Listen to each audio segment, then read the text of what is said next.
Hello everyone, welcome back to my channel. আজকের ভিডিওতে আমি প্লাস্টিকের বোতল দিয়ে তোমাদেরকে অনেক সুন্দর একটি স্নেক প্ল্যান্ট বানিয়ে দেখাবো, যা দিয়ে আমরা অল্প খরচে ঘর সাজাতে পারি। চলো বক বক না করে ভিডিওটা শুরু করা যাক। ভিডিও শুরু করার আগে তোমরা তাড়াতাড়ি আমার চ্যানেলটা লাইক এবং সাবস্ক্রাইব করে দাও, আর আমার ভিডিওটা কেমন হয়েছে কমেন্ট করে জানাতে ভুলবে না তোমরা। একটা বড় সাইজের প্লাস্টিকের বোতল নিয়ে নিই। প্লাস্টিকের বোতলের উপরে কোম্পানির যে র্যাপিং দেওয়া আছে সেটা উঠিয়ে নিব। এটা বলতেছে আমি খুলবো না, আমি বলতেছি তোকে খুলে ফেলবো। অবশেষে এটা খুলে ফেললাম। এরপর পাতার সাইজে প্লাস্টিকের বোতলটা কেটে নিব। এখানে আমি বিভিন্ন সাইজের করে প্লাস্টিকের বোতলগুলো কেটেছি। তোমরা যদি ডাইরেক্ট পাতাটা কাটতে না পারো তাহলে আমার মতো করে দাগ কেটে তারপরে কাটিও। ঘর সাজানোর জন্য সবসময় দামি আসবাবপত্রের প্রয়োজন হয় না। আমরা যদি চাই বাসায় থাকা ওয়েস্ট মেটেরিয়াল দিয়ে অনেক সুন্দর সুন্দর ডেকোরেশনের জিনিস বানাতে পারি। তোমরা আমাকে সাপোর্ট করে যাও যাতে আমি তোমাদের জন্য ভালো ভালো ভিডিও বানাতে পারি। আমার পুরো একটা টেবিলের নিচে ওয়েস্ট মেটেরিয়াল দিয়ে ভরা।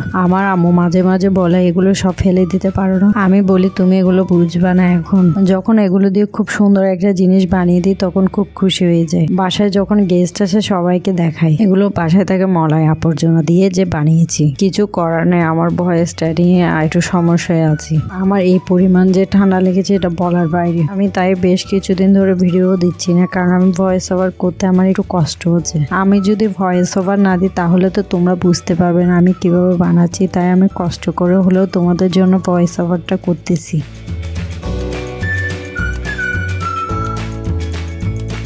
সবগুলো পাতা কাটা হয়ে গেলে এবার সবগুলোর উপর জেসো লাগিয়ে নেব। তোমাদের কাছে জেসো না থাকলে তোমরা হোয়াইট অ্যাক্রিলিক কালারও লাগাতে পারো। জেসো লাগালে কালারটা দেখতে অনেক সুন্দর লাগে এবং কালার করার সময় কালারটা অনেক সুন্দরভাবে বসে। জেসো ছাড়া ডাইরেক্ট প্লাস্টিকের উপর কালার করলে কালারটা উঠে আসে। জেসো লাগালে কালারটা উঠে আসার সম্ভাবনা অনেক কম থাকে। জেসোটা লাগানো হয়ে গেলে এবার শুকানোর জন্য রেখে দেব। জেসোটা খুব ভালোভাবে শুকাতে হবে।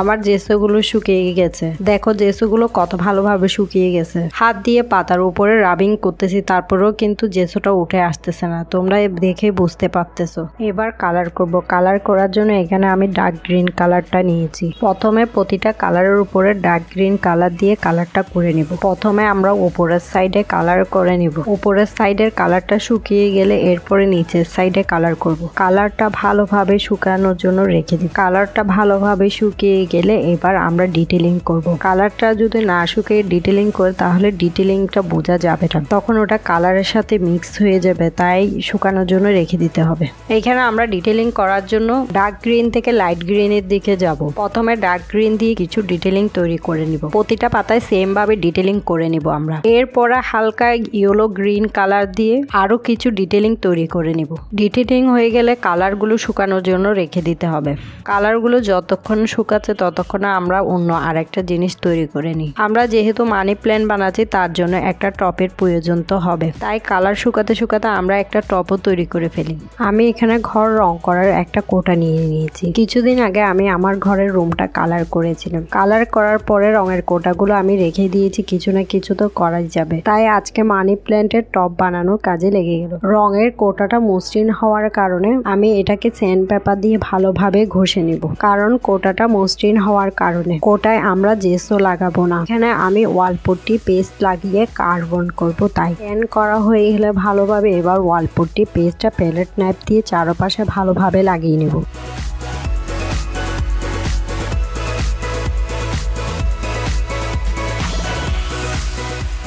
ওয়ালপট্টি পেস্টটা ভালোভাবে লাগানো হয়ে গেলে এবার পানি দিয়ে হাতের সাহায্যে চারপাশে মসৃণ করে নিব। এবার 50% শুকানোর জন্য রেখে দিব, কারণ এটা এখন অনেক ভেজা অবস্থায় আছে। এটাতে এখন কার্বন করা যাবে না। যেহেতু আমরা কার্বন করব তাই আমাদের একটা কার্বন টুলসেরও প্রয়োজন হবে। আমার কাছে কোনো প্রকারের কার্বন টুলস নেই, তাই আমি কার্বন টুলস বানানোর জন্য মজার এই ক্যানটা নিয়ে নিয়েছি। ক্যানটাকে মাঝখানে দুই ভাগ করে নিব। ক্যানের এক সাইড থেকে পাতলা করে একটা শীট কেটে নিব। তোমরা নিশ্চয়ই ভিডিওতে দেখে বুঝতে পারতেছো আমি মোটার স্তরটা কতটুকু রেখেছি। পর স্টিলের পাতলা শীটটাকে 2 ভাঁজ করে নিব। পরে আইসক্রিম স্টিকে আটা লাগিয়ে স্টিলের ক্যানের পরতা আইসক্রিম স্টিকের মধ্যে লাগিয়ে নিব। আমি এখানে ফেব্রিকের আটা ব্যবহার করেছি কারণ এটা ওয়াটারপ্রুফ। পর মজবুত হওয়ার জন্য সুতা দিয়ে পেঁচিয়ে একটা গিট মেরে নেব। এরপর আটাটা শুকানোর জন্য রেখে দিব। আটাটা শুকিয়ে গেলে এবার আমরা কার্বন করব। কার্বন টুলটা তো বানানো হলো, এবার কার্বন টুলসটা কাজ করে কিনা এটা দেখার পালা। ওয়াল পটি পেস্টটা আমি 50% শুকিয়ে নিয়েছি। এখন দেখো কত সুন্দরভাবে কার্বন টুলস ভালোভাবে কাজ করতেছে। এখানে আমি সিম্পল প্যাটার্নের একটা ডিজাইন এঁকে নিয়েছি আগে থাকতে। তোমরা দেখো আমাদের কার্বন টুলস অনেক সহজে কাজ করতেছে। তোমাদের কাছে যদি মোজোর ক্যানগুলো না থাকে তাহলে তোমরা একটা কাজ করতে পারো। কম বেশি আমাদের সবারই বাসায় মশার কয়েল জ্বালায়। মশার কয়েলের স্ট্যান্ড দিয়েও আমরা বোটে এই কার্বনের কাজটা করতে পারি। এই কার্বন টুলের আইডিয়াটা আমি নাজু আর্টে দেখেছিলাম, কিন্তু ও প্লাস্টিকের বোতল দিয়ে করেছে, এখানে আমি ক্যান দিয়ে করেছি। ডিজাইনটা আমি কিন্তু ওর থেকে ইন্সপায়ার হয়ে করেছি। আবার কেউ কমেন্টে এসে বলতে যাইও না কপি করেছি, কিন্তু কপি করতেও অনেক কষ্ট হয়, সেটা মনে রাখিও। ওকে কপি বলা হয় না, এটাকে বলা হয় একজন থেকে দেখে মোটিভেশন পাওয়া। কার্বন করার পরে এবার আমি কালার করব। কালারটা এমন ভাবে করতেছি যাতে ভিতরে ডিজাইনটা হাইলাইট হয়ে থাকে। কালারটা হচ্ছে পিঙ্ক এবং ম্যাজেন্টার মাঝামাঝি একটা কম্বিনেশন নিয়ে। কালারটা ঠিক আমার নাম মনে পড়তেছে না এই মুহূর্তে। পরের সাইডে আমি স্কাই ব্লু কালারটা দিয়ে কালারটা করে নিলাম খালি খালি লাগার কারণে। আমরা প্লাস্টিকের বোতলে যে স্নেক প্ল্যান্ট গুলো বানিয়েছিলাম কালার করে শুকানোর জন্য রেখেছি, কালারগুলো এখন ভালোভাবে শুকিয়ে গিয়েছে। এবার আমরা এর উপরে বার্নিশ লাগিয়ে নিব। বার্নিশ করার কারণে জিনিসটা দেখতে আরো সুন্দর লাগবে এবং ধুলোবালি কোনো প্রকারের ময়লা জমে থাকবে না। আর ধুলোবালি পড়লেও খুব সহজে আমরা এটা পরিষ্কার করে নিতে পারবো। এবার বক্সের ভিতরে কিছু পেপার ঢুকিয়ে নেব। এই পুরো বক্স ভর্তি করে যদি আমি সুপার ক্লে দিতে যাই তাহলে আমার নিজে ফকির হয়ে যেতে হবে, আর আমি এত বড় লোক হই না যে পুরো এক বক্স ভর্তি করে সুপার ক্লে দিব। তাই আমি প্রথমে উপরের অংশটাতে পেপার দিয়ে ভরিয়ে নিলাম। এরপর সুপার ক্লে বিভিন্ন প্যাকেট নিয়ে একসাথে মিক্স করে আমি উপরের অংশটা ফিল আপ করে নিব। সুপার ক্লেটা দিয়ে ভালোভাবে ফিল আপ করা হয়ে গেলে এবার প্ল্যান্টগুলো সবগুলো একটার পর একটা সাজিয়ে লাগিয়ে নিব।